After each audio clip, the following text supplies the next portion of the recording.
Welcome to Damn Good Movie Memories with your host, Brian Davis. This podcast is the cure for your long commute and super boring workday.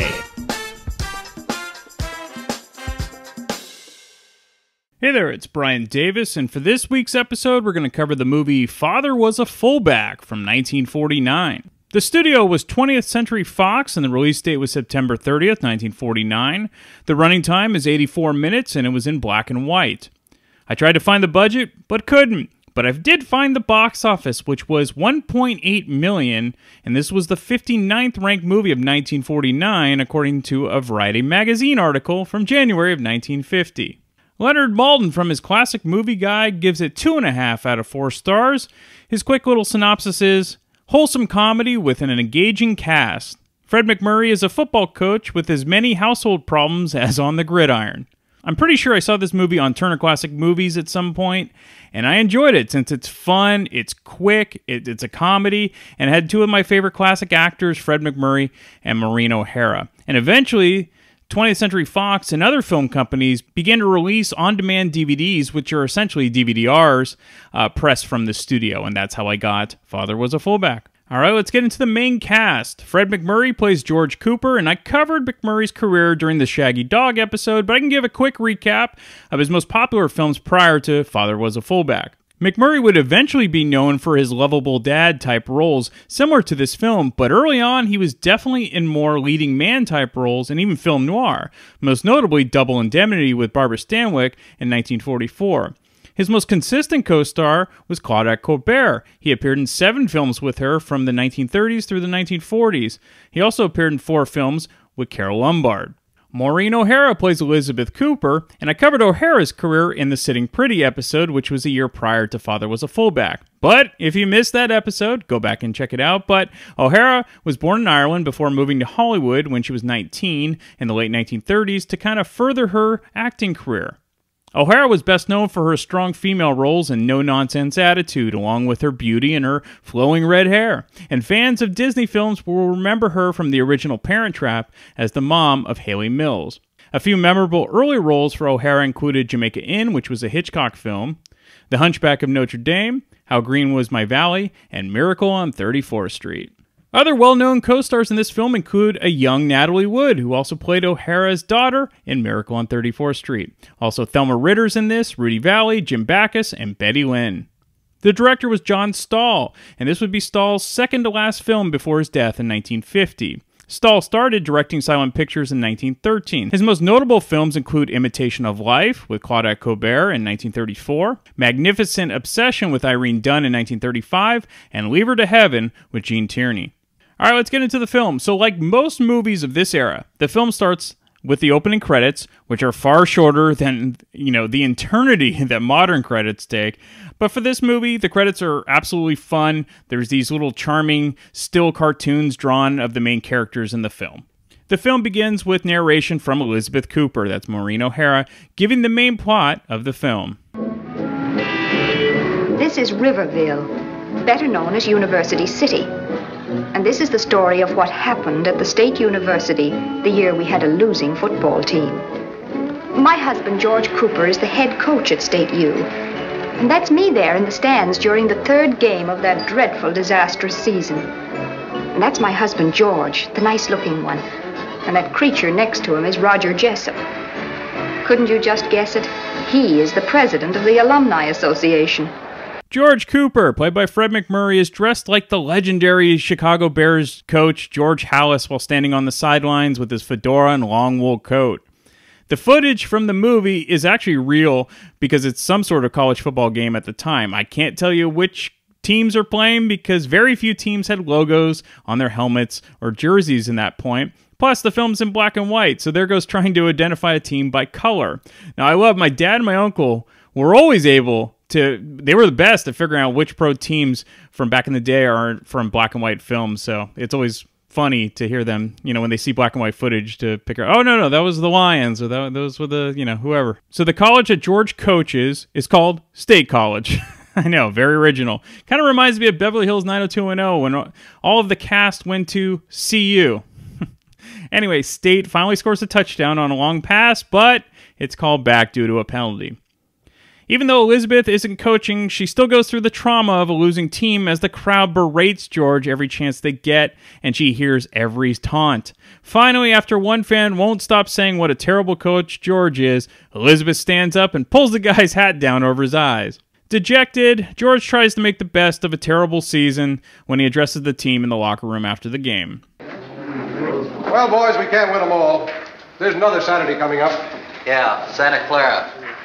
Any statement from my paper, Coop? We was robbed. At 33-0? So they had a better team. Take it easy, will you, Skip? I wish I could, but I can't. The wolves are howling, Coop. I gotta give them the word.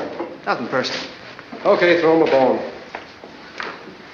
I was going to ask you characters to come out to the house for cider and donuts, but we'd better skip it. Donuts might remind you of the score. Anyway, you all tried, I guess. Go home and relax. Have a good weekend. We'll hit it hard Monday. Good night, Coach. Thanks, Coach. Good night, Coach. Good night, Ed. Good night, Coach. Keep your chin up. Could have been worse. I don't know how. When George arrives home, he sees some younger men running away from his house as they painted "Goodbye, Coach" on his driveway. This kind of reminds me of the scene in All the Right Moves with Tom Cruise when the locals decided to vandalize the coach's house, which was Craig T. Nelson, after they lost the big game. And that was high school football. George just wants to get home and decompress by laying on the couch before dinner. That lasts about, 10 seconds, then the doorbell rings along with the phone. The Cooper's maid is Geraldine, played by the always awesome Thelma Ritter. Elizabeth takes the phone call, trying to explain to the caller that they can't change the offense to what they're suggesting, which, as the caller is suggesting that the team go back to the style of play from 1911. Pre-Twitter, idiot fans would call the coach directly, it seems. So the visitor at the door is Roger Jessup, played by Rudy Valley, who is a college booster and recruiter and isn't happy with the way the team is being run by George. For those that say that pro football is corrupt and then claim that college sports are on the up and up, yeah, right. College sports are the definition of corruption. So State is 0-3 at this point. The problem isn't bad coaching, but simply the team doesn't have enough talent to compete with the other schools. So, in general, coaches either get way too much credit when they do well, or way too much blame when they don't do well. While a good coach can get the most out of the team regardless of talent, you still need talented players to succeed, no matter who the coach is. And Jessup isn't recruiting enough talent. We then meet the Cooper's youngest daughter, Ellen, played by Natalie Wood, who shines as always with her quick-witted dialogue. Hiya, Mom. Hi. Good night. Oh, good night. Hiya, Coach. Hello, Ellen. Where did you get that mouse? A feudin' and a fussin'. Aren't we Coopers unpopular enough in this town without you picking up shiners? You ought to feel proud, Daddy. I was defending your honor. What honor? Stinky Parker said, quotes, "That knothead couldn't coach a grade school team," meaning you. And I said, "Dig a hole, Mo. That knothead could too." Also meaning you. Thank you, Ellen. Anytime, Pop. Now you run upstairs and get cleaned up for dinner. And no roller skates at the dinner table. Roger. The Cooper's oldest daughter, Connie, played by Betty Lynn, then arrives home, who is a major drama queen, which I suppose is redundant for a teenage girl. Good evening, Father. Good evening, Mother. Would you please have my dinner sent up to my room on a tray? Why?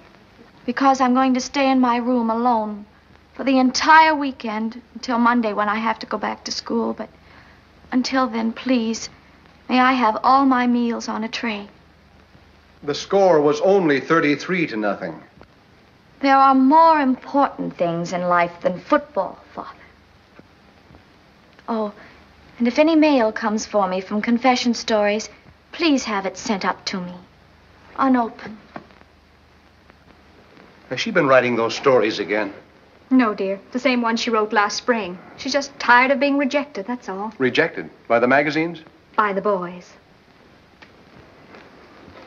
Connie? You get ready and come right down to dinner. Geraldine has enough to do without carrying trays up to you. I've got to have privacy. You can have all the privacy you want after dinner. With the people in this house, how can you expect understanding? Connie, did you hear me? Not now, Father. What the devil is wrong with that girl? Her PQ's in a nosedive. Her what? personality quotient. That means she's got a low Hooper rating with the wolves. It's just adolescence, dear. She'll live through it. And the question is, will we? I only know that if I ever have another child, it'll be a government project. What? Oh, the Department of the Interior or Public Health or something. I'll get every pamphlet they publish and raise the next one scientifically. Mother, don't you feel that a cake of soap, which happens to be lying in your own public bathroom, is something that I have a right to pick up and take a smell of? Not if it's Connie's. I'll get it, dear. But, Daddy, is the smell hers? Well, I mean, doesn't a thing like a smell belong to anybody who happens to be passing by with a nose to smell it? yes, Ellen, I'd say that smells were in the public domain. But never mind that. You get up and get washed and come down to dinner. Okay. Constance? Come in, Father, if you must. Constance, you listen to me. Father, Dinner- if you've come for an explanation of why I wouldn't let Ellen use it, it's because it's only good for 20 applications, and then it's all gone. Now, let's not get into that smell business again. Besides, it isn't important to her. She's just a child. I'm the one who really needs it. Connie, listen. I'm in the lowest classification a girl could fall to, Father. I'm chintzy. Chintzy? Is that bad? Bad. Oh, Father, it's the end.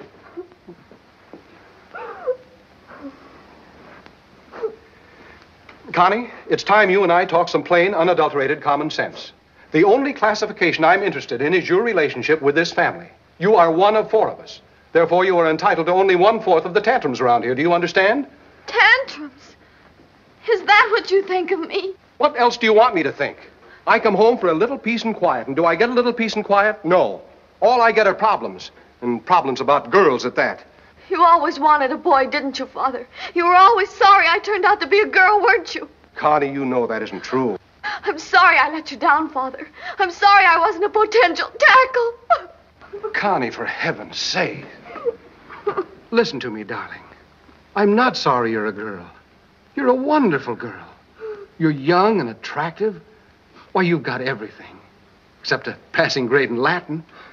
I'm a complete and utter mess, that's what I am. You're no such thing. I'm just gruesome. At school, when the boys look at me, they practically vomit. Connie, that's ridiculous. Why, before you're through, you'll have dozens of men at your feet, groveling. Don't, Father. Don't do this to yourself. The only thing I want to do to myself is feed my face. Now, you get up from there and come down to dinner at once.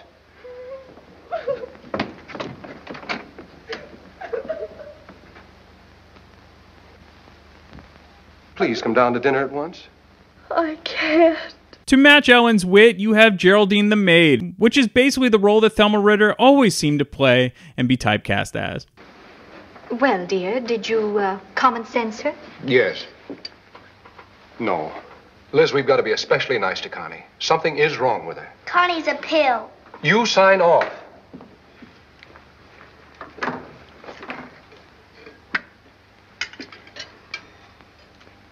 Ain't Ophelia coming down? No, Geraldine. She's not feeling well. She needs a lot of rest and privacy. She needs a quick belt on the chops. Geraldine! And speaking of chops, if you don't get to the table on time, you'll be eating leather instead of meat. Geraldine, you'd better take a tray up to Connie. The exercise will do me good. Nothing heavy, Geraldine, just a poached egg. Eggs. Eggs? Him and his corny jokes. What? Not you, dear. Schultz. Who? The grocer. He sent us goose eggs instead of hen's eggs. He says goose eggs is more fitting for the coach's diet. Ha-ha. Ah, now, don't let it get you down, Mr. Cooper. He's just a big sorehead. He's got no sporting blood. He's just burned up on account of I won $2 from him on the game today. Good for you, Geraldine. You can't tell by the clip, but George did a great double take when he realized that Geraldine bet against his team to win her bet. Connie's drama carries over the next day when she makes a scene outside of church after the sermon. George is talking to a few of his players when Connie approaches them and expects to be introduced. George doesn't realize this is what Connie wants, and they go their separate ways. So Connie runs away in a huff, upset that George didn't bother to realize that she was standing next to him and wanting to be introduced. Again, she's just an annoying teenager. Ellen tries to cheer up Connie while walking home, which is really funny because she's really just making fun of her. What is wrong with that girl? She's a creep. Is that a nice thing to say? Don't you like your sister? Sure, I like her, bless her pointed little head, but she's still a creep. Well, you be nice to her. Okay. Hey, Connie. I've got news for you. After you left, he asked about you. Who? The gorgeous item in the gray pants. If my memory serves me correctly, I do not recall any gray pants. You mean you didn't see him? He was divine, simply divine. You're making it up. I am not. Where were you? He nearly tripped over the pew for leering at you. Where was he sitting? 4 rows in front of us. The dreamboat with the shocking puce tie. And after you left, he slinked up to me and said, "Who was the pulchritude who just left?" Meaning you. And I said... What's his name? Birch. Joe Birch. He liked your dress, too. Oh, he did. I don't believe you. And then he said, "How's about fixing me up with a date?" And I said, "Give her a ring, Bing." Father, how can you let her do this to me? How can you let her ridicule me and lie to me? What makes you think she's lying? Because no boy in his right mind would like this dress and me in it.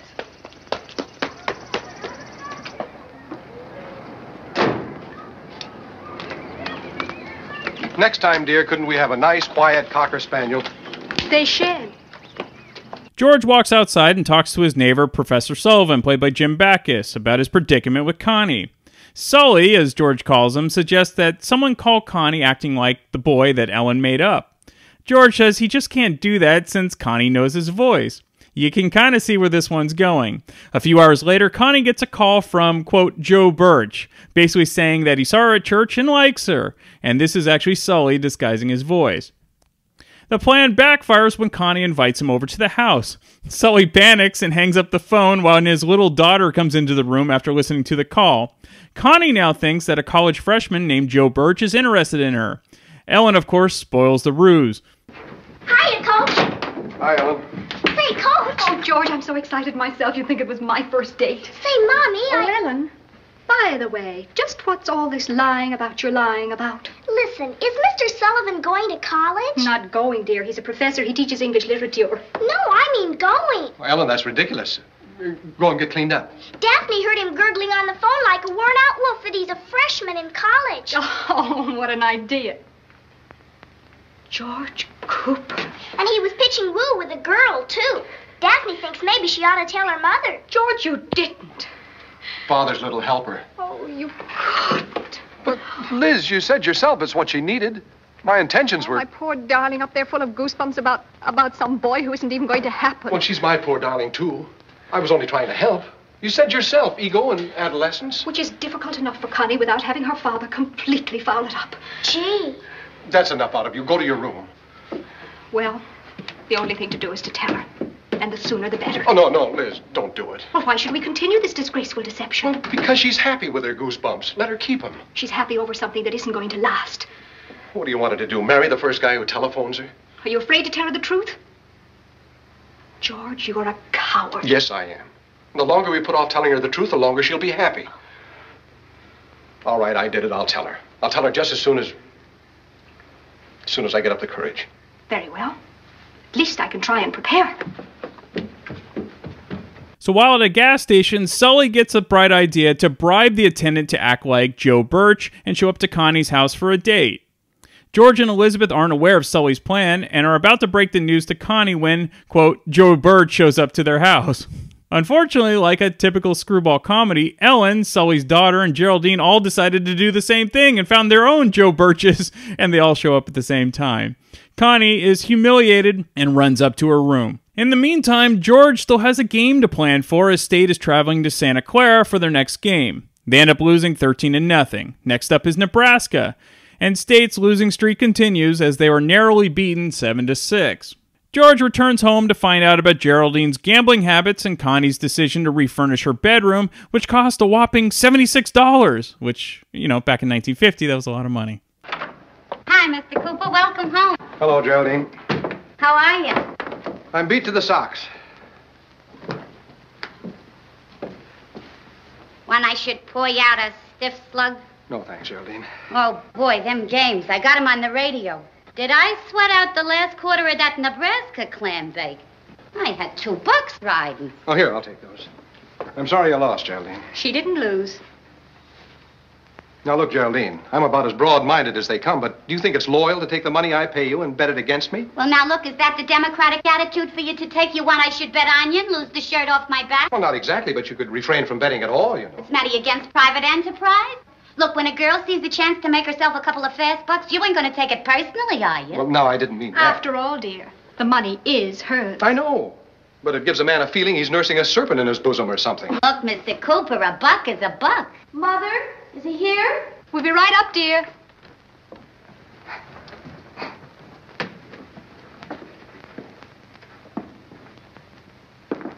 Hiya, Coach. Hello, honey. Hello, Father. Hello, Connie. Well,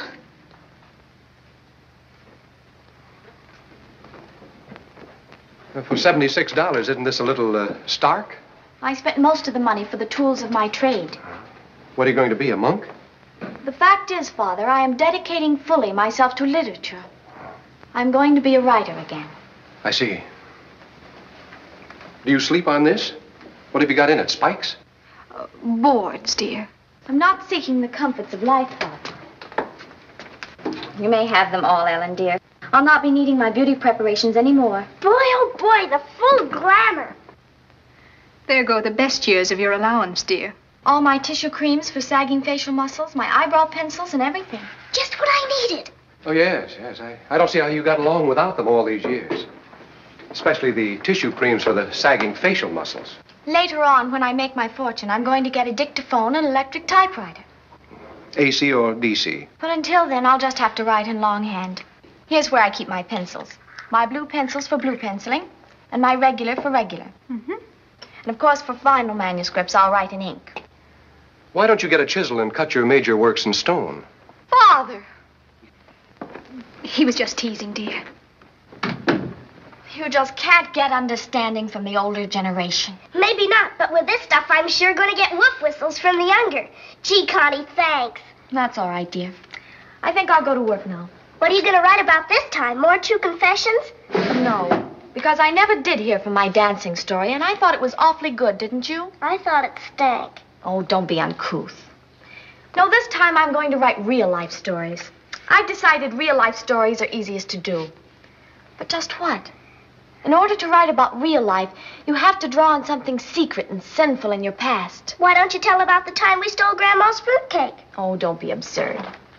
Now, in the professional writer's book, which tells you what magazines buy, it says, the real-life field requires stories with a strong emotional appeal, sexy by innuendo but not in content, and 6,000 words long. And, of course, the title has to immediately get the reader's interest. How do you like, I was a bigamist? It doesn't get my interest. Or is it better, I married 5 husbands? Gee, Connie, maybe you ought to be a writer. You sure can dream things up. How do you like the title, I was a mother at 15? You don't know the first thing about it. Well, I could find out, couldn't I? Connie Cooper. Well, I mean by writing and asking questions and things. Oh. Only where would a girl write to ask the questions? The government. What? I heard Mother say that if she ever had another one, it'd be strictly between her and the United States government. Why, of course. That's a wonderful idea. I'll do it. Do I look sexy by innuendo? The next game, State loses another heartbreaker 3-0. Sully and George leave the stadium together and arrive home to discover a number of letters addressed to Mrs. Cooper from the U.S. government. Assuming that Mrs. Cooper is Elizabeth, George opens the letters. What he discovers are pamphlets about parenting for new mothers. As you can imagine, this leads to a Three's Company type mix-up, thinking that Elizabeth is going to have another child. When George greets Elizabeth when she gets home later in the evening, the mix-up gets even more complicated. Sweetheart. Oh, darling. Come in here and sit down. Aren't you a little impetuous, dear? Of course I'm impetuous. Why shouldn't I be impetuous? Oh, Liz. George, from these tired eyes, it looked as if Virginia won the game. Oh, to heck with Virginia. To heck with football. It's you I'm talking about. You and us and everything. George, do you feel all right? Liz, why didn't you tell me? Tell you what? Oh, you're going to be cute, huh? Oh, for heaven's sake, George, what am I going to be cute about? The least you could have done was warn me. You could have knitted a booty or something. George, are you under the impression that I'm on the nest. Liz, you're the most wonderful woman I ever married. Oh, true, darling, but I'm not going to have a baby. I couldn't be happier. You're not? Uh-uh. But, Liz, you've got to be. I told Jessup. Sully knows. Okay, I'll talk to my husband about No, it. no, I mean the pamphlets. What pamphlet? Those pamphlets you ordered from the government of the United States. Mrs. George Cooper, Mrs. George Cooper, Mrs. George Cooper, Mrs. George Cooper. Liz, this is no time to play games. I didn't send for these. Well, who did? Oh, probably one of the children. When I was a sprout, I was always sending for things like what every young girl should know. Did you ever find out?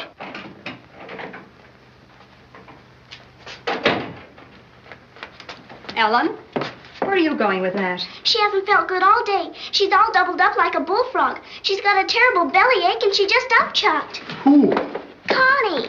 Connie? Poor Connie. I'll take it up to her. Liz, it couldn't be. They were addressed to you, not her. Are those the pamphlets from the United States government? Connie sent for them. Oh, no. She used Mom's name because she didn't think it would look right for that kind of literature to be sent to a Miss Cooper. Oh, George. Oh, my gosh. Oh, Our little poor Connie. Hey, Coop. Come on. We're late. Late? Late for... It's the dinner, darling. Oh, but I can't go now, Liz. You've got to go, George. Is something wrong? Oh, No, everything's splendid. Well, come on. We're getting later every minute. You run along, darling, and I'll go upstairs. Well, let me know. Promise you'll let me know. Call me. I'll call you as soon as I find... first chance I get. What's going on here? Nothing, Sully. Absolutely nothing. Did she finally tell you? About what? About the baby. Oh, yeah, she told me. So George has to attend the state alumni dinner with Sully that night, and before he makes a speech, he gets a call from Elizabeth that Connie is at the hospital with acute indigestion. Pregnancy mix-up solved.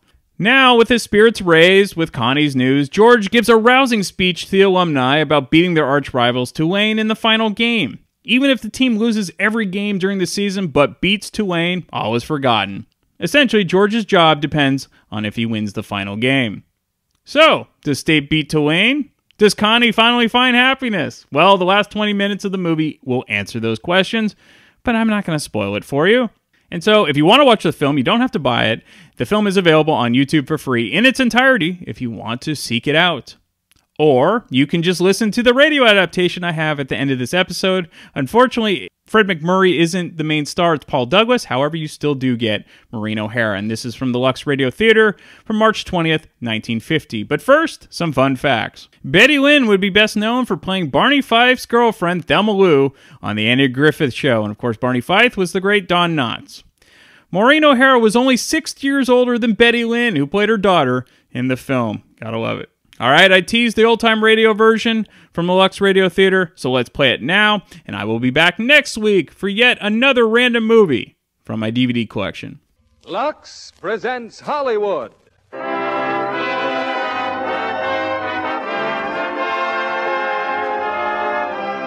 Lever Brothers Company, the makers of Lux Toilet Soap, bring you the Lux Radio Theater, starring Paul Douglas and Maureen O'Hara in Father Was a Fullback with Betty Lynn. Ladies and gentlemen, your producer, Mr. William Keeley.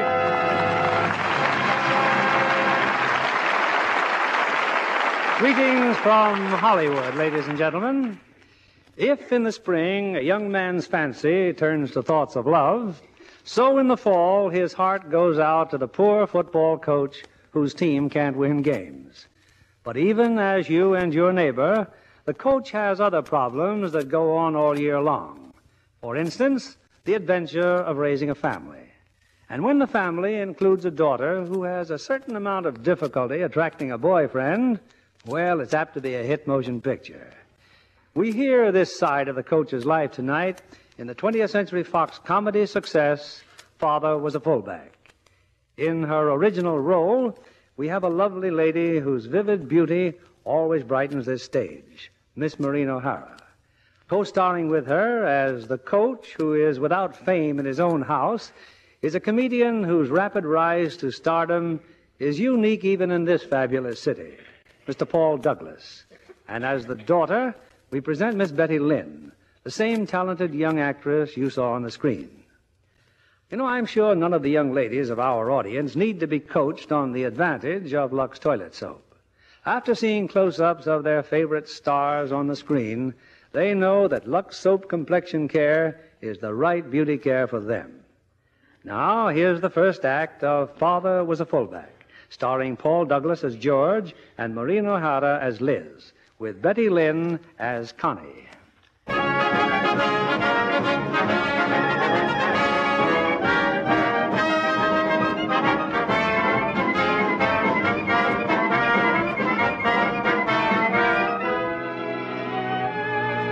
It's Saturday, late afternoon, and good old State University has lost another football game, the third disastrous loss in a row. Coach George Cooper, weary and dejected, has gone home. Hello, darling. Oh, you must be dead. I don't know if I am, Liz, or just wish I were. Well, we can always go back and coach the team at Elm Tree High. I wouldn't bet on it. Any phone calls? The usual, dear. They all know exactly what's wrong with the team and how to correct it. Oh, don't worry, George. We can always prove we're good losers. Good. We're darn near perfect. If you'll excuse me, I intend to lie here in a dead faint until dinner time. You could use some rest and quiet. I could use a new backfield and a 250-pound line, to say nothing of a big, fat aspirin. Doorbell. Sit still. Geraldine will get it.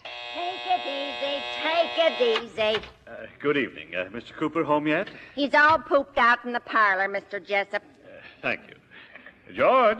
Oh, hello, George. Yeah. Oh, good evening, Mrs. Cooper. Hello, Mr. Jessup. Oh, I'll get it, Geraldine. Probably another member of the alumni. No offense, Mr. Jessup. Now, George, you understand I don't want to criticize. I know, Jess, but as president of the Alumni Association... Exactly. They don't understand the problem. They won't let me alone, George. 3 games, 3 losses. That's not good. I can't win games without material, and getting my material is your job. The alumni does its best. What about this kid I've heard so much about, Hercules Smith? Well, Here you've got a local boy at Valley High School, the greatest potential quarterback in years. Did you nail him for state U? No. We tried, George. We certainly tried. But it seems that Hercules Smith is definitely set on Notre Dame. Anyway, we've got to win a football game, and soon. Now, Nebraska's having a bad year. You've got a good chance of taking that. We play Santa Clara before Nebraska. Oh, well, Santa Clara's a much smaller school. With a much bigger line. All right, then. Play it open and watch it close. Yeah. Well, we'll talk about it some more on Monday. So long, Coop. Good night, Mrs. Cooper. Oh, good night, Mr. Jessup. Can I come in now, Coach? I just told you, Ellen. Daddy's tired out. Oh, I'll just be a minute. Do you have to skate in? But, Pop, I just got home. And where'd you get that black eye? Oh, a feuding and a fussing. You should be proud of me, Pop. I was defending your honor. You were what? Well, Porky Nielsen said that knothead couldn't coach a grade school team, meaning you, Pop. Yes, I assumed as much. And I said dig a hole, Mole, that knothead could too. Also meaning you, dear. Thank you, Ellen. Oh, anytime, Pop. Now get cleaned up for dinner, dear, and no roller skates at the table. Roger. Oh, hi, Connie. Hello. Good evening, Father. Good evening, Mother. Would you please have my dinner sent up to my room on a tray? Connie, don't you feel well? I simply intend to stay in my room alone for the entire weekend when I have to go back to school. But until then, please, may I have all my meals on a tray? Now, look, the score was only 33-0. There are more important things in life than football, Father. Oh, and if any mail should come for me from confession stories, please have it sent up to me, unopened. There's very rarely any mail on Saturday night or Sunday, dear. Well, maybe they'll send it special delivery. Has she been writing those stories again? No, dear, the same one she wrote last spring. She's just tired of being rejected, that's all. Rejected? By the magazines? By the boys. Connie, you get ready and come right down to dinner. Geraldine has enough to do without carrying trays. I have got to have privacy. You can have all the privacy you want after dinner. With the people in this house, how can you expect understanding? What the devil's wrong with that girl? Her PQ is in a nosedive. Her what? Personality quotient. That means she's got a low Hooper rating with the wolves of this town. Oh, it's just adolescence, George. Connie lived through it. Yes, the question is, will we? I only know that if I ever have another child, it'll be a government project. Huh? Oh, the Department of Public Health or something. I'll get every pamphlet they print and raise the next one scientifically. Mr. Guilfoyle, Coach, class of 22. He's got some bright thoughts for you on how to beat Nebraska. Tell him they just rode me out of town on a rail. Okay, on a rail. I'll talk to him, Geraldine. Oh, I should enter the diplomatic corps. Why don't you write the coach a letter, Mr. Guilfoyle? The coach just loves to get suggestions. Hiya, Mr. Cooper. Hello, Geraldine. Well, you got home safe again, huh? Nobody took a shot at me, if that's what you mean. That's what I mean. Soup spot on, Coach. Thanks. I'll go upstairs and get Connie. Connie! Come in, Father, if you must. Constance, now you listen to me. You're my father, Father. You knew I didn't wish to be disturbed, but if you have something to say to me, I shall listen. What on earth is the matter with you? What's wrong? I'm in the lowest classification a girl could fall to, Father. I'm chintzy. Chintzy? Is that bad? Bad? Oh, Father, it's the end. Connie, it's time you and I talk some plain, unadulterated common sense. The only classification I'm interested in is your relationship with this family. You're one of 4 of us. Therefore, you're entitled to only 1/4 of the tantrums around here. Do you understand? Tantrums? Is that what you think of me? What else do you want me to think? I come home for a little peace and quiet, and do I get a little peace and quiet? No. All I get are problems, and problems about girls at that. You always wanted a boy, didn't you, Father? You were sorry I turned out to be a girl, weren't you? No, Connie, you know that isn't true. Oh, I'm sorry I let you down, Father. I'm sorry I wasn't a potential tackle. Oh, Connie. For heaven's sake, darling, listen to me. I'm not sorry you're a girl. You're a wonderful girl. You're young and attractive. Why, you've got everything except maybe a passing grade in Latin. I'm a complete and utter mess, that's what I am. Well, you're no such thing. I'm just gruesome. In high school, when the boys look at me, they practically get sick at their stomach. Connie. Darling, that's ridiculous. Why, before you know it, you'll have dozens of men at your feet, groveling, pleading for a kind word. Don't, Father. Don't do this to yourself. The only thing I want to do to myself is feed my face. Now get up off that bed and come down to dinner at once. Connie, please come down to dinner. I can't. I just can't.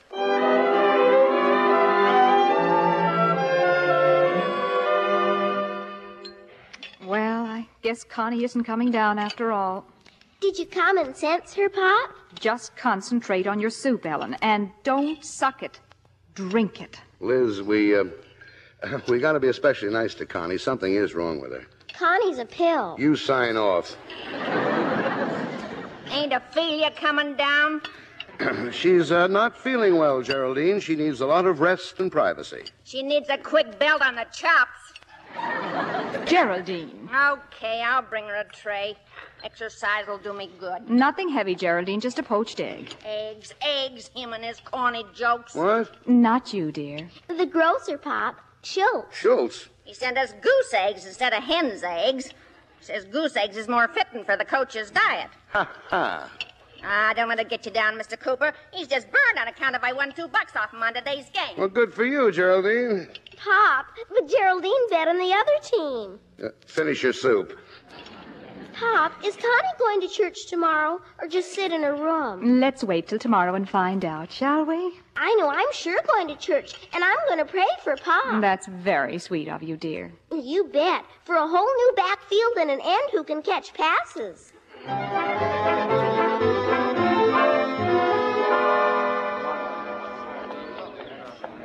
And we were very happy to have you come to church with us, Connie, but would you mind telling me something? What is it, Father? What made you run away from us just now?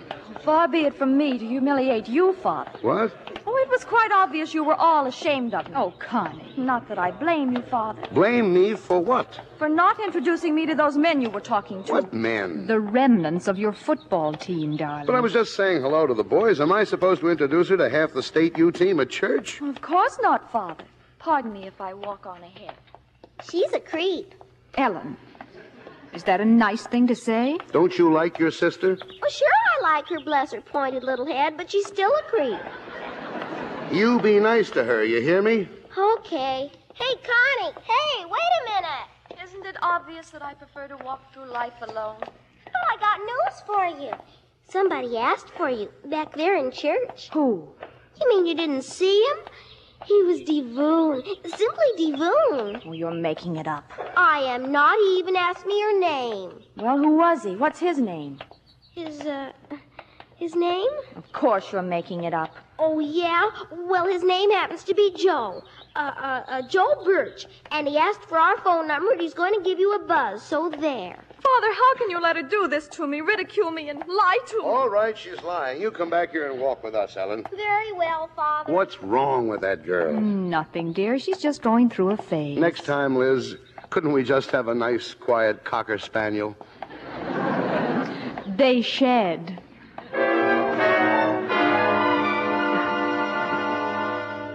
Ellen, where are you going, dear? Oh, just next door to play with Daphne Sullivan. Oh, I want to know something first. Are you sure a young man in church was asking about Connie? For heaven's sake, Liz, Connie doesn't exactly have two heads, you know. Of course he was asking about her, right, Ellen? It was a big, fat lie. Why did you do that? Well, you said I should be nice to Connie. Anyway, it probably gave her a thrill. I give up. Poor Connie. She certainly is getting an inferiority complex. Say, Coach, some Mr. Fennicky called, class of '07. He's got a shovel play for next week's game. Tell Mr. Fennicky to take his shovel play and... I told him. Thanks. I'll be out on the porch, Liz. Hiya, neighbor. Oh, hello, Sully. If you feel like raking leaves, I've got an extra rake. Thanks. Just you wait, Sully. Just you wait. Wait for what? Till your daughter Daphne gets as old as my daughter Connie. Yeah, I've been meaning to ask you about Connie. Is, she sick or something? Well, not according to Liz. Oh, just at that age, huh? Well, it's probably very simple, Coop. Connie's got her mind on boys, that's all. She thinks like Madame Pompadour, feels like Lana Turner, and looks like Connie Cooper. Right. But what do I do about it? Oh, be sympathetic. Encourage her to go out with the boys. She doesn't need encouragement. The boys do. Like this, Joe Birch character. Joe Birch? Well, there isn't any Joe Birch. Ellen made him up to make Connie feel better. Oh, hey, that's a great idea. Oh, sure, except Connie didn't believe it. Hey, now, look, Coop, this may sound silly, but if I were you, I'd go down to the drugstore, phone Connie, and say that you're Joe Birch. Yeah. Why, it'd tickle her pink. Oh, but she'd recognize my voice. Huh?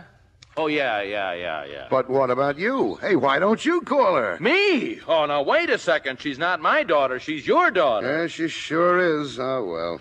Maybe I'll think of something. See you later, Sully. Yeah, while you're thinking, dream up a play that'll score you a touchdown.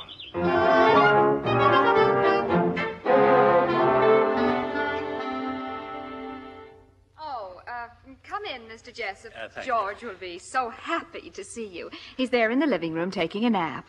Oh, George, dear. George, wake up. Mr. Jessup. Lunch already? Mr. Jessup, dear. Oh, how are you, Jess? Great, simply great. I hope I'm not disturbing you, Coop, but this couldn't wait till tomorrow. Mr. Jessup has a new play for the Santa Clara game. Mrs. Cooper, how did you know? Woman's intuition. Oh, wonderful, wonderful. Now, just look at this, George. It's a razzle-dazzle play, and I put it all down on paper for you. Oh, it's a sweetheart. Simply great. Well? Well, the only thing now, is... George, you've got to use this play next Saturday. Santa Clara won't know what's happening to him. Isn't that nice, George? The coach just loves getting suggestions, Mr. Jessup.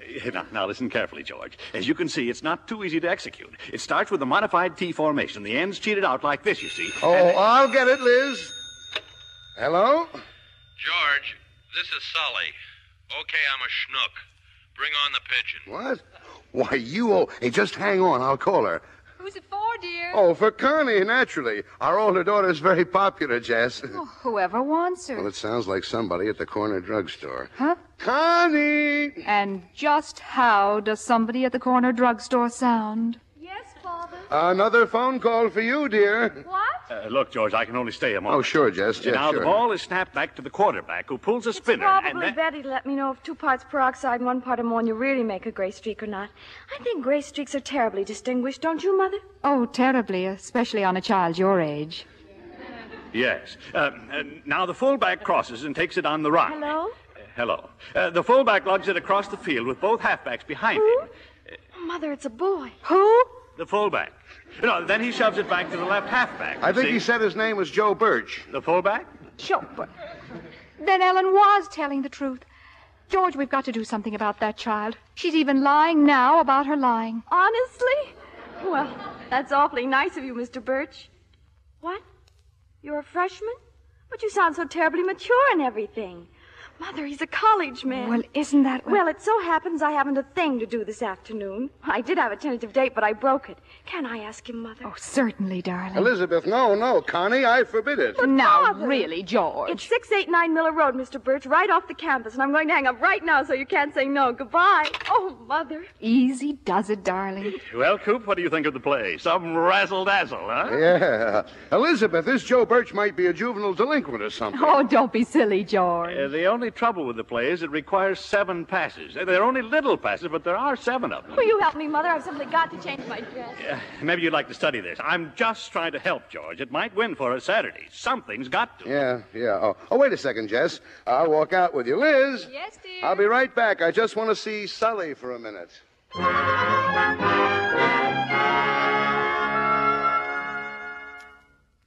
Now, look, Sully, I appreciate your calling Connie, but are you nuts? Did you have to make a date with her? A date? I didn't make any date. Yes, you did. No, but Coop, I hung up. I heard Daphne come in, so I hung up. Maybe you hung up, but Connie didn't. Joe Birch has a date with her this afternoon. She told him so. Oh, that's awful. Is there something I can do? No, of course not. It was a crazy idea calling her in the first place. I'll think of something, I hope. I'm back, Mom. Lunch ready? It will be soon, Ellen, so don't go away. Oh, hello, Coach. Hi. Pop, is Mr. Sullivan going to college? Don't bother your father with silly questions, dear. You know Mr. Sullivan is a professor. Well, Daphne just told me that she just heard her father gurgling on the phone like a worn-out wolf, telling somebody that he's a freshman in college. Oh, but Ellen, that's the most ridiculous... George Cooper. Daphne thinks she ought to tell her mother. George, you didn't. Father's little helper, aren't you, Ellen? Oh, no, you couldn't. Oh, but Liz, you said yourself it's what Connie needed. My intentions were... Oh, my poor darling, up there full of goosebumps about some boy who isn't even going to happen. Well, she's my poor darling, too. You said yourself, ego and adolescence. Which is difficult enough for Connie without having her father completely foul her up. Gee! That's enough out of you. Go to your room. Well, the only thing to do is tell her, and the sooner the better. No, Liz, don't do it. And why should we continue this disgraceful deception? Well, because she's happy with her goosebumps. Let her keep them. Connie's happy over something that isn't going to last. Are you afraid to tell her the truth? George, you're a coward. Yes, I am. And the longer we put off telling her the truth, the longer she'll be happy. All right, I did it. I'll tell her. I'll tell her just as soon as I get up the courage. Very well. At least I can try and prepare her. Here you are, Mr. Cooper. Huh? What's that? 2 fingers of straight courage. Thanks.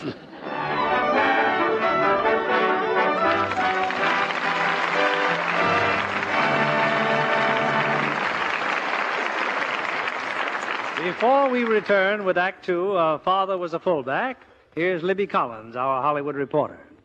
Libby, have you seen Betty Hutton in the hit musical Andy Get Your Gun? Well, Mr. Keeley, I went out to Metro-Goldwyn-Mayer while they were filming it. But I'm dying to see the finished production. It's in Technicolor, you know. Yes, indeed. You know, the story of Annie Oakley has real drama as well as adventure. And Betty Hutton gives it all the zest and vitality it deserves. And there's a brand new star, Howard Keel.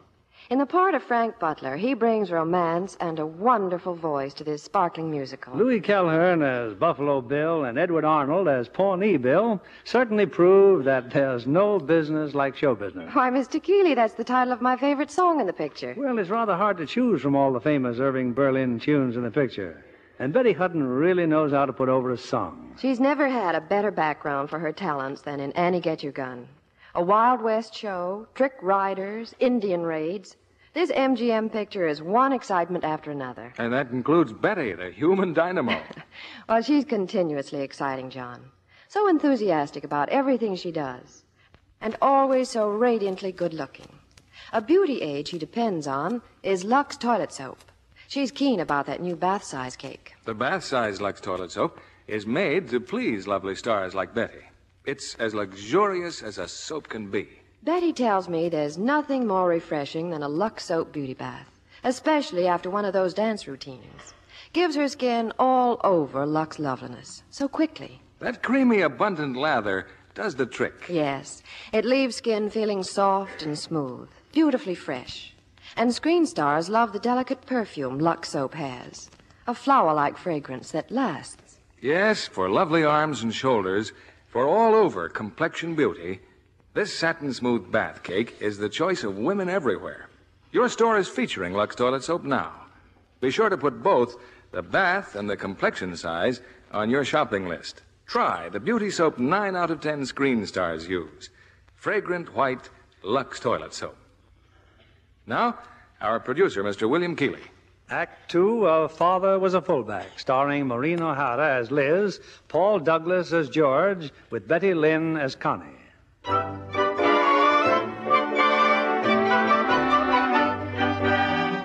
Connie Cooper still doesn't know that Joe Birch, the young man she thinks she has a date with, simply doesn't exist. Now, in her prettiest dress, her face aglow, Connie comes down the stairs to await his arrival. I just can't believe it, Mother. To think he'll be here any minute. Now, Connie, calm down, dear. The chances are he won't even show up. Won't even show up. Say, just look at you. You certainly are something to make your old dad proud. Oh, you're not so old, Daddy. He will be by tomorrow. Mother, when Mr. Birch comes, do you think I ought to be sort of leaning languorously over a chair, sort of? I think your father ought to be leaning languorously over the piano bench for a good swift kick. Now, Liz, I told you it wasn't my fault. My intentions were the best. I'd hate to see them at their worst. Well, I don't understand this conversation at all. Darling, the time has come for your father to make a confession. Liz, for heaven's sake, have a heart. High time, George. Well, all right, then. Connie. Yes, Daddy? Well, Connie, I think maybe you better start calling me Father again. Something's wrong. It was just one of those accidents of fate. Mother? Now, darling. Well, maybe I can explain it this way. You see, Connie, in your case, straight line play wasn't working, so your poor old father thought he'd get into the game with a deception play. Father, what are you talking about? Well, I'll get it. Oh, no, I'll get it. Mother, I'm petrified. Now, dear, it's just Professor Sullivan. Professor Sullivan? Yes? Well, I got here. I'm Joe Birch. Joe Birch? I mean, Joe Birch? Well, don't you know about it? Professor Sullivan said... Take it easy. I mean, where'd you come from? Well, Sundays I work in a service station, see, where he gets his gas. Professor Sullivan, he says for $5 while I come over here and say I'm Joe Birch and visit with some dame. Well, Joe Birch, come in. Connie's waiting for you. This is your father's idea of a joke? Yes, sir, Joe. We've been expecting you. How are things, Joe? Oh, Connie, I want you to meet one of your admirers, Joe. This is my daughter, Connie. How do you do? Hi. George, what on earth are you... I'm sorry, dear. Joe, this is Connie's mother. Hello? How do you do, Mr. Birch? You, are Mr. Birch? Well, of course he's Mr. Birch, dear. But George... Sit down, Joe. You'll excuse me, won't you? I have to run the pictures of yesterday's game. Boy, you sure took a shellacking, huh? Yes. Well, nice to see you, Joe. Glad to have met you, Mr. Birch. Yeah, likewise. And just where did you dig him up? What do you mean, dig him up? Looks like a very nice fella. I said where, George? Well, Sully got him. But isn't it wonderful? Connie's first date. I don't like it, and I'm warning you, if anything goes wrong, Oh, Liz, stop it, will you? Nothing's going to go wrong. Come on now, read the Sunday paper. Go on, relax. Well, Mr. Birch, Oh, I'm sorry. You were about to say something? No. Oh. You know what? Oh, I'm sorry. You tell me. Well, I was only going to say that you're not as bad as I mean, you're much prettier than I expected, considering the deal. I mean, even prettier, you know? No. Well, I mean, you sure got it, girl. Honestly? Well, that's an awfully nice thing to say. Yeah. I thought you'd have a mustache. No, I haven't.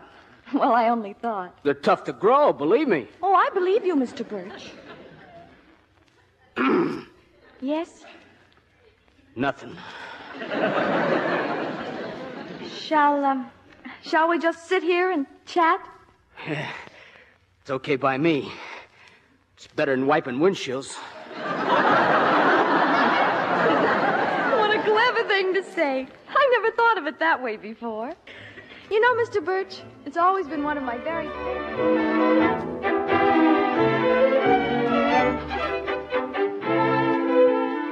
You see, Liz, they're getting along fine, just fine. Well, I'm not budging till he comes out. Oh, for heaven's sake.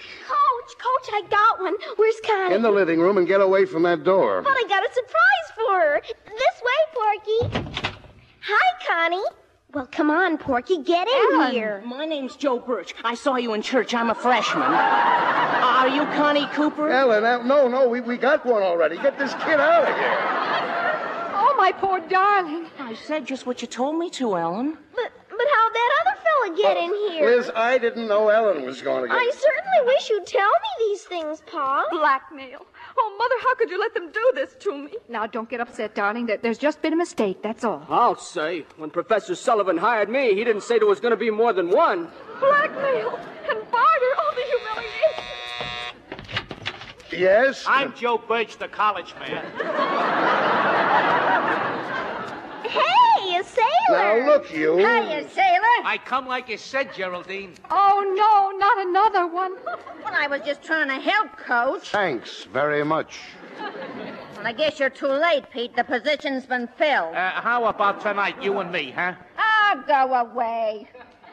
George Cooper, I hold you entirely responsible. I hope you realize you've given Connie a complex. Her psyche will be scarred from this as long as she lives. Have you seen mine lately?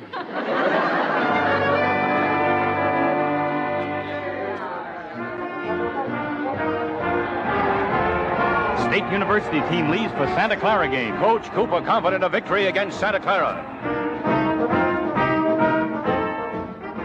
Santa Clara blank State U 13-0.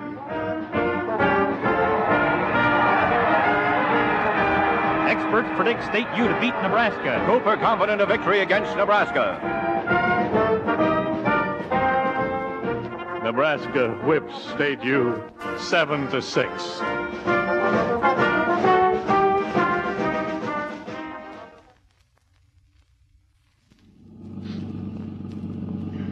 You must be tired out, darling. Well, we'll be home in a few minutes. Just sit back and relax. Oh, how's the trip? Don't ask. Kids all right, honey? Oh, fine. Connie? I think she's about recovered from that Joe Birch disaster. She's got a little surprise for you. I let her redecorate her room all by herself. How much did that cost? Oh, only $76. George, dear, you've got to realize that Connie is entering a very delicate period. Yeah, so am I. If I don't win a football game, that 76 fish is going to come in mighty handy when we're slowly starving to death. After all, George, it was your fault the whole thing happened. But what has Joe Birch got to do with Connie's room? Well, having been snubbed by society, Connie's decided to express her personality in a career. What kind of a career? She hasn't told me yet. George, I'm sorry about the Nebraska game. Yeah. Virginia next week, huh? At home. Oh, I do hope you win, George.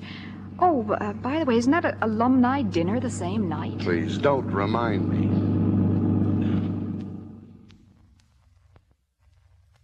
Hiya, Mr. Cooper. Welcome home. Hello, Geraldine. How are you? I'm beat to the socks.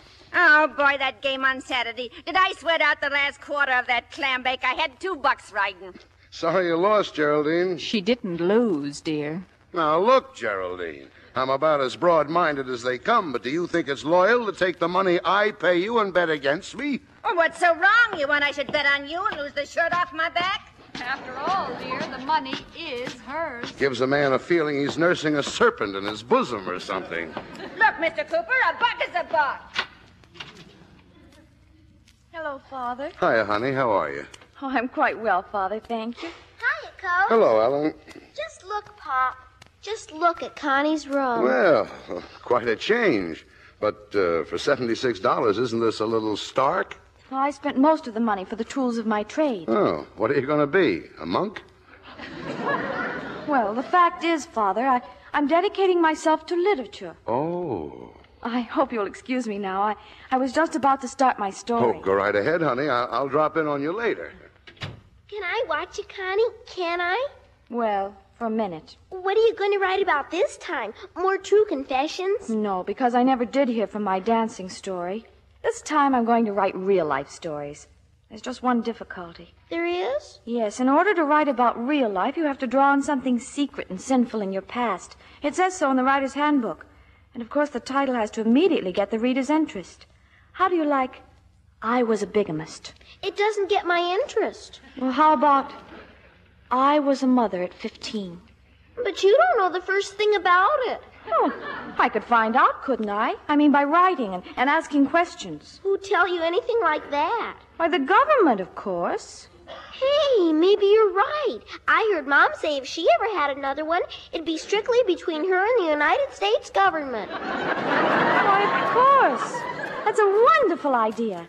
Now run along, dear. I'll be very busy for quite a while.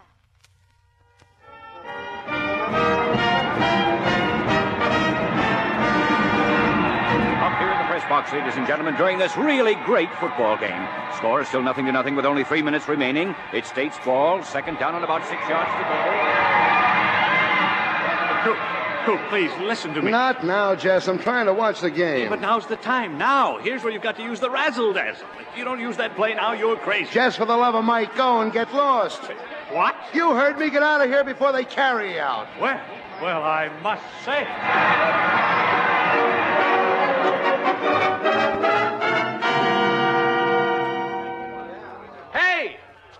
Hey, Coop! Hello, Sully. Oh, that was a good game, Coop. The best all year, but where are you going? I thought I'd try and sneak out the south gate before Jessup and the Vigilantes get a posse together.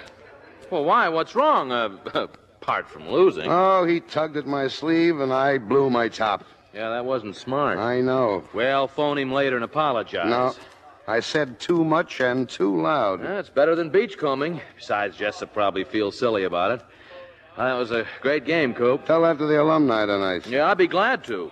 Those boys of yours played as good football as they're capable of playing. They played better than they're capable of playing, but it wasn't enough. That's not your fault. Your job is to teach and tell. You can't play for them. Thanks, Sully. Well, I mean, after all, Virginia won on a fluke. Anybody who kicks a field goal in the last 10 seconds of play from the 45-yard line, after all... I bet you're kind animals, too, aren't you? Well, come on, Sully. Ride home with me and I'll buy you a drink. You just twisted my arm, Coach. Let's go.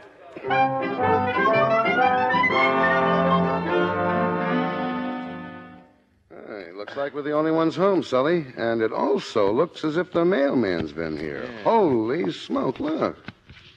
Well? Mrs. George Cooper, Mrs. George Cooper, Mrs. George... Look at this, Sully, all for Liz from Washington. What's your wife doing, running for Congress? It's a steadier job than coaching. Hey, you're not going to read Elizabeth's mail, are you? Why not? It's better than reading my own.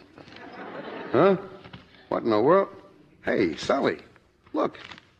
Facts about the care of infants. And this, another pamphlet. What every new mother should know. New mother. It can't be Elizabeth. Well, look at the envelope. It says Mrs. George Cooper, doesn't it?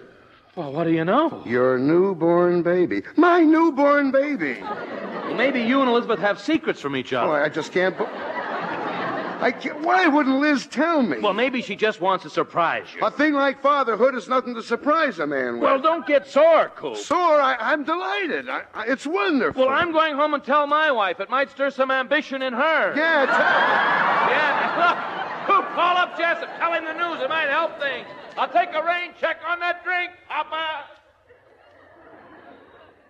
It's very big of you to apologize, George. Mighty big. You see, I was right, don't you? We could have won that game this afternoon. I know, Jess. I was too nervous, upset. You see, I'm going to have a baby. Huh?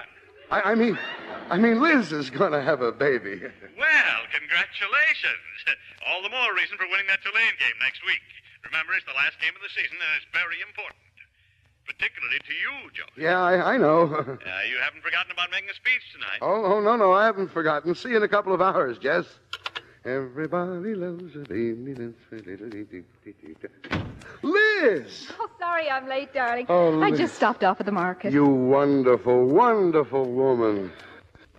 Why, Mr. Cooper. Oh, darling, come on in here and sit right down. What a day, sweetheart. From these tired eyes, it looked as if Virginia won that game. The heck with Virginia. It's you I'm talking about. You and us and everything. George, do you feel all right? Liz, why didn't you tell me? Tell you what? Oh, you're going to be cute, huh? Well, the least you could have done was warn me, knitted a booty or something. Oh,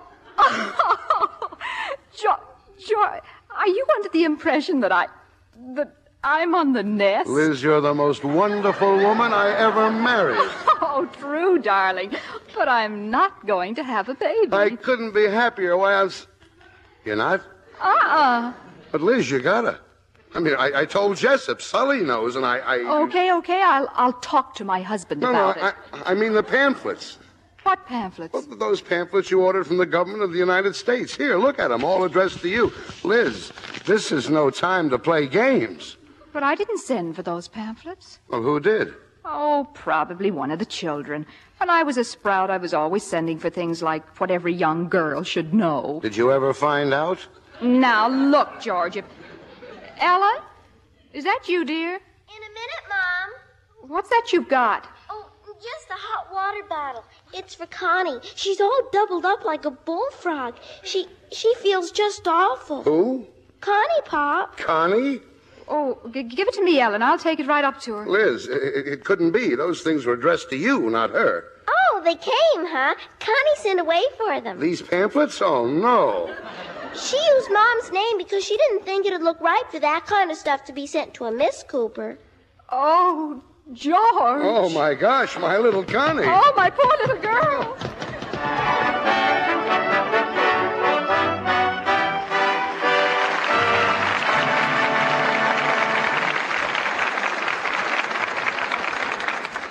Before we bring you Act 3 of Father Was a Fullback, here's our very young guest of the evening, Miss Leslie Gay.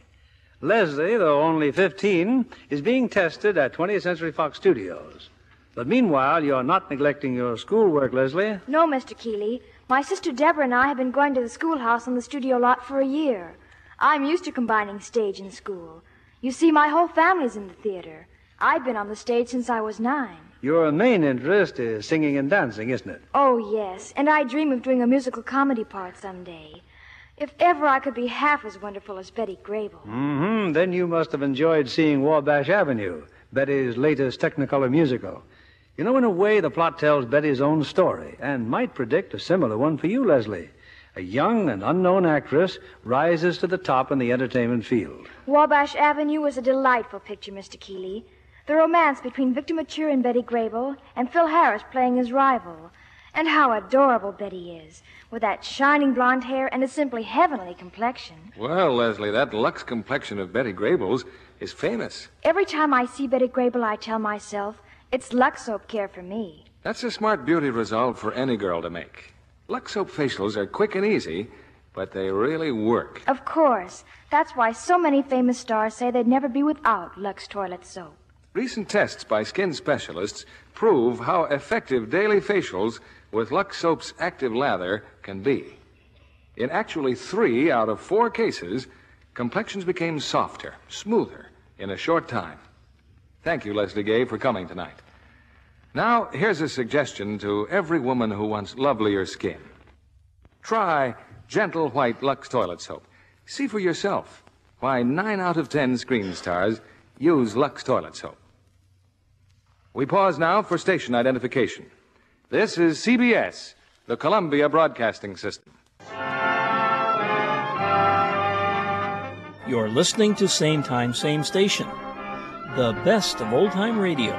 And I'm your host, Jerry Hendigas. The curtain rises on Act 3 of Father Was a Fullback, starring Paul Douglas as George, Maureen O'Hara as Liz, with Betty Lynn as Connie.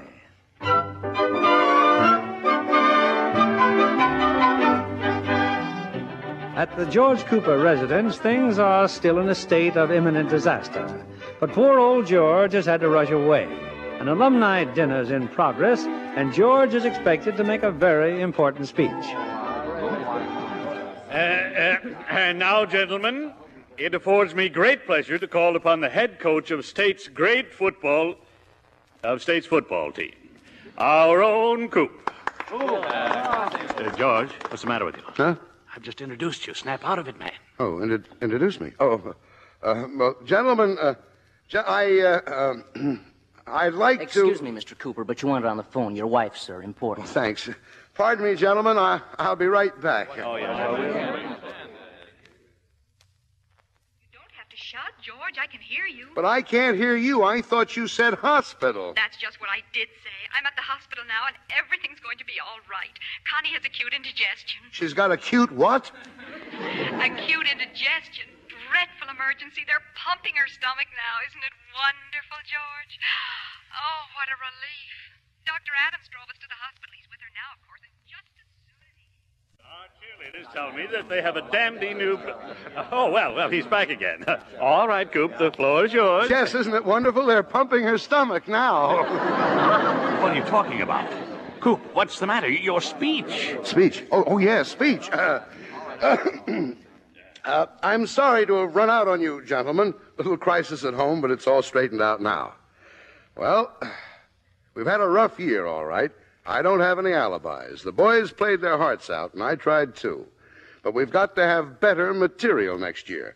We've got to get kids like this local boy, Hercules Smith, the highest-scoring high school quarterback in the country. I know what you're thinking.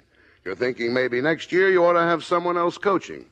Well, gentlemen, I'll be frank. I like it here. What about next Saturday, Coop? What about Tulane? Yes, that's our big game. And I know that any year we beat Tulane is a good year no matter what's gone before. I'll make you a promise, gentlemen. We're going to take Tulane. And just how are you going to do it, Coop? I can't tell you that, Mr. Higgins. You might be scouting for Tulane. But I've got a surprise up my sleeve. A surprise, one I've been saving. And when we hit Tulane's 30-yard line, we're going all the way. We're going to fight, and we're going to win. Good. That's telling him, Coop. You keep that promise, and I'll keep everything else under control, if you know what I mean. Thanks, Jess, thanks.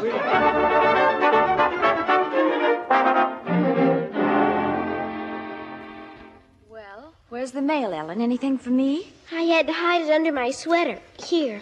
Daddy didn't see it. Well, almost. Hasn't he left for the football game? Not yet, he hasn't. I'm getting awful tired having to smuggle you ejection slips up to your room, Connie. But I told you, Mother and Father might not approve of the type of literature I've been writing. Neither do the magazines. All I ask for is to be left alone and... Holy smoke, Ellen, look! Look, a check for $180 for my dancing story we never heard from. Oh, it's a gag. Oh, it is it? Listen to this. Dear Miss Cooper, we enclose our check for $180 in payment for your story, which is appearing in the current issue of our magazine. Gee, Connie, your own true confession. Oh, Ellen, quick. Run down to the drugstore and get a coffee. Take a quarter from behind Gregory Peck's picture. Oh, my own name in print. Oh, and don't you dare say a word to Mother or Father. Not tell him we're living with an author? Father absolutely forbade me to do anything again without consulting him. Of course, I wrote this before I promised, but, well, he's not very understanding sometimes. Roger Dodger, Connie. I won't say a word. Did you just see Ellen, George? No, but I heard her. She tore out of this house like a tornado. We've got to do something about that child. She's full of adrenaline. How's our other one? I must say, darling, the change in Connie is simply amazing since you laid down the law to her. Well, you have to be strong, that's all. Just strong and firm, that's all. All set for the Tulane game this afternoon, dear? Yep. We can always go back to Elm Tree High. Oh, no, I'm going to win today, Liz. I've got a secret play, and I'm not even going to tell... I'll get it, dear. Looks like Jessup, doesn't it? I'll go. Another razzle-dazzle play. Probably. Don't worry, honey. I'll be very patient with him. Well, good morning, For heaven's sakes, George, what are you trying to do? What? Is something wrong? Wrong. Here I'm trying my best to keep you at State U, and the president of the college calls to tell me about this. I don't get you, Jess. This magazine. Well, look at it. I was a child bubble dancer. By Constance Cooper. George! This is the end, Liz. This is positively the end. Now, George, don't lose your temper, George. After all, it may be just some kind of a mistake. I'll say it's a mistake. Constance, what is the meaning of this? Did you or did you not write this? Oh, the magazine. Now, don't be mean to me, Daddy. I'll get a relapse. I'll give you a relapse right on your southern hemisphere. How could you, Connie? Just listen to this. Every night when my parents think I'm asleep in bed, I am downtown at the Gaiety Theater, dancing my heart out behind a bubble. Well, I certainly don't know why you're so cross. I fully intend to share my check for $180 with the entire family. Don't try to talk your way out of this, you bubble dancer. I tell you, Liz, if you think her psyche was scarred by that Joe Birch business, wait till you get a load of it after this. She'll be the laughing stock of every kid in high school. They'll read this trash and bust their buttons. Now, darling, the game. Hadn't you better be on your way? Yes, I better leave. I'll see you there later, dear. And before you go, kindly tie a ball and chain to this poor man's Sally Rand and nail it in concrete. I don't know why he has to pick on me all the time. Now, that'll be enough, Connie. Now, look. Your father's had a pretty tough time this season. You may not like football, Connie, but did you ever stop to think that it gives you your food and your clothing and the roof over your head? We ought to be very proud that he's the coach. It took years of effort and skill to get there. Oh, Mother, I know, and I love him, but he just doesn't try to understand. Understanding works two ways, Connie. We're a family and we must work together. We're all each other has. We must be very gentle with him when he's nervous and love him very much when he's discouraged. And we should try to understand him. I'm sorry, Mother. If you are, then you do understand. And remember, darling, when he gets home tonight, we're his team, too, and no matter what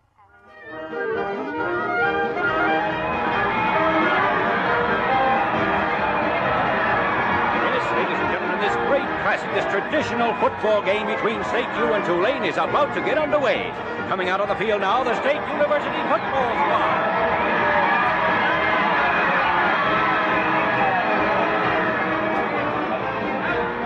Well, I better get out there, Liz. Keep your fingers crossed, honey. I know you're going to win, George. And just to make things easier, well, I had a long talk with Connie and straightened her out. Nothing like I'll straighten her out when I get home. She's not home, dear. Not home? She's here at the game with a date, George. You mean she got a date all by herself? Well, naturally. What's natural about it? Well, the funniest thing happened, George. Ever since that article appeared, her true confession, the phone's been ringing like crazy, and every Lothario from high school's climbed on the woo wagon. The woo what? Well, the fact is, George, that article has made her the most popular girl in town. Yes, it looks like Connie can take that Band-Aid off her psyche now. Well, what do you know? And guess who's taking her to the game? Who? Joe Birch. Good luck, darling.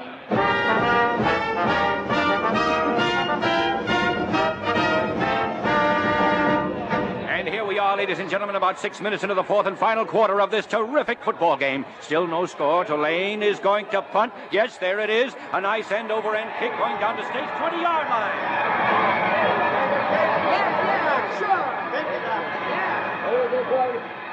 Well, Jess, we got out of that one all right. What about me, Coach? You ready for me, huh? Not yet, Willie. Go back in the dugout and sit down. Who is he? You'll find out, Jess. Coop, but I'm going crazy. There's not much time left. When are you going to pull it off? Hell, what's the gimmick? You can tell me. Just keep your shirt on, Jess. Pretty soon now. But what are you going to do?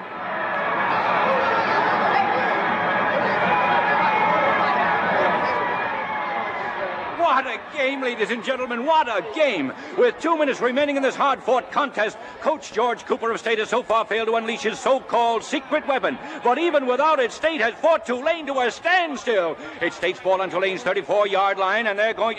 Hold it! State's calling for timeout.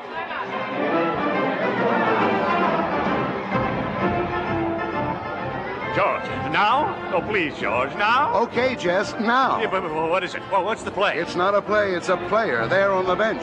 Willie Davis, my secret weapon. That kid? He doesn't even look like a football player. He merely happens to be the greatest find our track team has had in 15 years. Track team? That boy has unofficially broken the world's record for the 50-yard dash.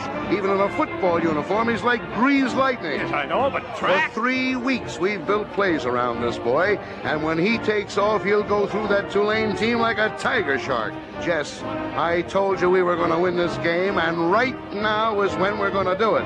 All right, Davis. You mean I can get up now? Go in for Murdoch. Get in there, Willie, and get me a touchdown. Yes, sir, I sure... Oh, Willie! Oh, Willie! Coop! What happened to him? He hit his head on the roof of the dugout. Willie. Oh, speak to me. Oh, no. He's unconscious. Willie, please, Willie. Oh, no, Willie.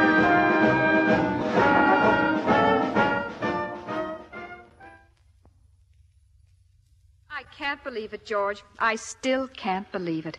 Just 30 seconds left in the game, and Tulane had to throw a 60-yard forward pass. Oh, forget it, Liz. It's all over now. Besides, if Virginia could kick a field goal, Tulane can score in a pass. Oh, I'm so sorry, darling. Well, anyway, we had a few pretty good years here. A few wonderful years. And they never had an undefeated season before you came. Yeah. And it wasn't so bad at Elm Tree High either. No, but I hate to think of making a change again. It's not fair to the kids. A new town, new faces, you know. How can... They're in the parlor, Mr. Jessup. Oh, yes. Well, Coop, I don't know what to say. You saw what happened, Jess. Why did you wait so long? Why didn't you send Willie Davis in while he was conscious? Now, look here, Mr. Jessup. Oh, what's the use of talking about it? Coop, my hands are tied. Personally, I feel sure if it hadn't been for that accident, we'd have won. We'd have smeared them. But you know how it is. Any year we lose to Tulane, well, that's a bad year. I know. You don't have to explain, Jess. You mean George is out? Well, not officially, but if you want a suggestion, don't renew the lease on this house. I see. May I say how sorry I am? Oh, sure, Jess, sure. Thanks for everything. Mom, Daddy? We're in here, Connie. Oh, I thought it was a delightful game, Daddy, and you coached so nicely. Oh, hello, Mr. Jessup. You liked the game? Oh, I just love football. So does Joe. Come on in, Joe. Aye. Sharp game, Mr. Cooper. You should have won it. Thanks. Hercules. What? This young man. This is Hercules Smith. Oh, yeah, you're Mr. Jessup. You mean Joe Birch is Hercules Smith? For Pete's sake, Joe, why didn't you tell me? You never asked me my right name, Coach. Herky boy, listen to me for the last time. Yes, sir? Herky boy, you can't do this to state. You can't desert your own hometown for Notre Dame. We need you here. But I'm not going to Notre Dame. You're not? No, sir. I changed my mind. I'm going to state you after all.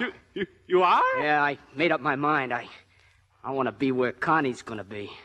I don't want to be too far away from Connie.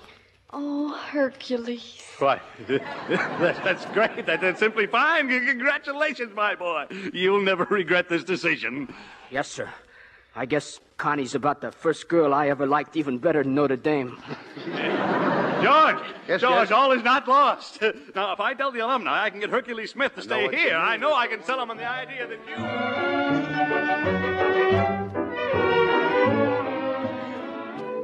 Oh, what a day, Liz. What a day. It's funny, dear, the way things can straighten themselves out. We renew the lease on the house. I get another contract, and no more problems with Connie. Good evening, Mother. Good evening, Father. Father? Ellen, what's the matter with you? I am going to remain in my room alone for the entire weekend until Monday when I have to go back to school. Ellen? But until then, Mother, may I kindly have all my meals on a tray? Thank you. Oh, no. Oh, no, not again.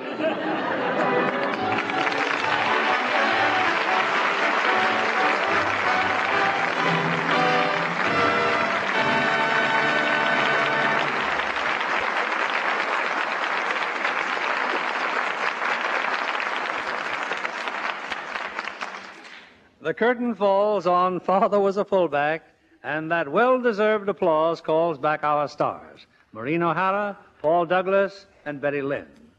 Paul, as a former football player, you were right in character tonight. I didn't know you played football, Paul. What team? I played a little pro ball with the Fighting Yellow Jackets. Fighting Yellow Jackets? I don't believe I've heard of them. Well, one reason might be it was before you were born, Betty. Who'd you play? Well, we played the Wasps and the Hornets. I bet you got stung there. Ouch, Sean. Betty, be careful. Your personality quotient is slipping again. But after tonight's play, you can see what happens to old, tired football players. They end up as coaches? No, actors. Playing Betty's father. Paul, you seem to have had a varied career. You were also a radio announcer. Go ahead, Paul. Let's hear you sell something. Well, what? What else? Oh, of course. Pardon me. Let's see now. Ladies, Lux toilet soap is Oh, what's the use? All they have to do is look at Maureen O'Hara. Why, Paul, you know, Lux Soap always has been my favorite complexion care. Mine, too. I Yes, it will do wonders for the personality quotient, Betty. Oh, what have you planned for next week, Bill? One of the outstanding plays of our time, Maureen, the comedy hit by Kaufman and Hart, The Man Who Came to Dinner. And in the title role, we have the perfect star for the part, Hollywood's delightful Mr. Belvedere, Clifton Webb. And co-starring with Clifton will be Lucille Ball. The play is noted for its sharp wit and gay humor, and you'll meet some of the theater's most fascinating characters on this stage next Monday night. Well, sounds great, Bill. Good night. Good night. Good night, and many thanks.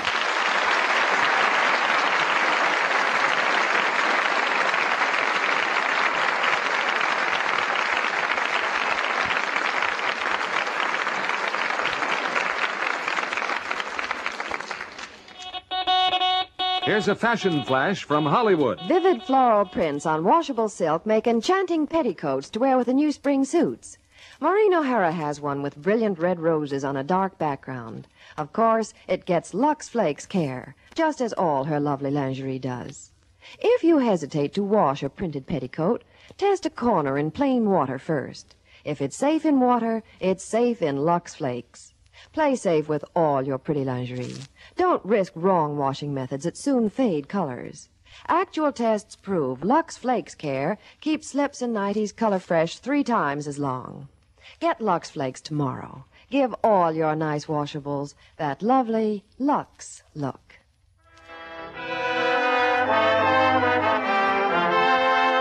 Lever Brothers Company, the makers of Lux Toilet Soap, join me in inviting you to be with us again next Monday evening when the Lux Radio Theater presents The Man Who Came to Dinner, starring Clifton Webb and Lucille Ball. This is William Keeley saying good night to you from Hollywood.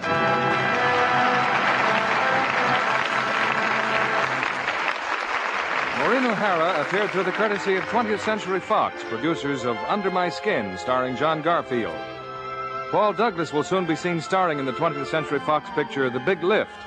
Betty Lynn also appeared through the courtesy of 20th Century Fox, producers of the Technicolor picture Cheaper by the Dozen, starring Clifton Webb and Gene Crane.